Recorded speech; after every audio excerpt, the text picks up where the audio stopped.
জি বাংলার নিমফুলের মধু ধারাবাহিকের দত্তবাড়িতে সব সময় যেন বিপদ লেগেই রয়েছে। একটুকু শান্তিতে ঘর সংসার করতে পারে না পর্ণা। সব সময় তার মাথার উপর বিপদের খাড়া ঝুলছে।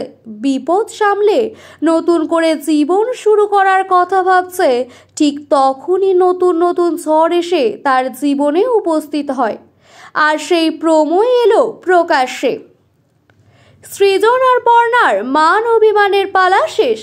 এখন তারা অনেকটাই কাছাকাছি এসেছে।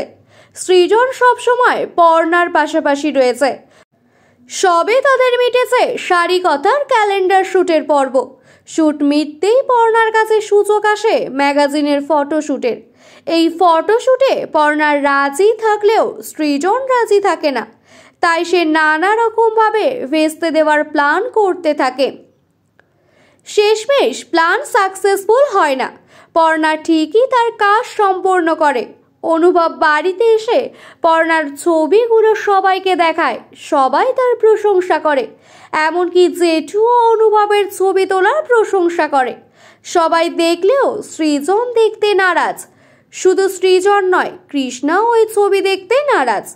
এবারে সৃজন অনেক রকম ভাবে বাধা দিলেও বাধা দেয়নি ঈশা, মৌমিতা, কৃষ্ণা। বাধা না দিলেও তারা গোপনে গোপনে প্ল্যান করে নিয়েছে কিভাবে পর্ণাকে সবার সামনে বদনাম করবে। আর তারই প্রোমো এলো প্রকাশ্যে। প্রকাশ পাওয়া প্রোমোতে দেখা যাচ্ছে দত্তবাড়িতে বেশ সুন্দরভাবে পৌষ পার্বণ উৎসব পালিত হচ্ছে।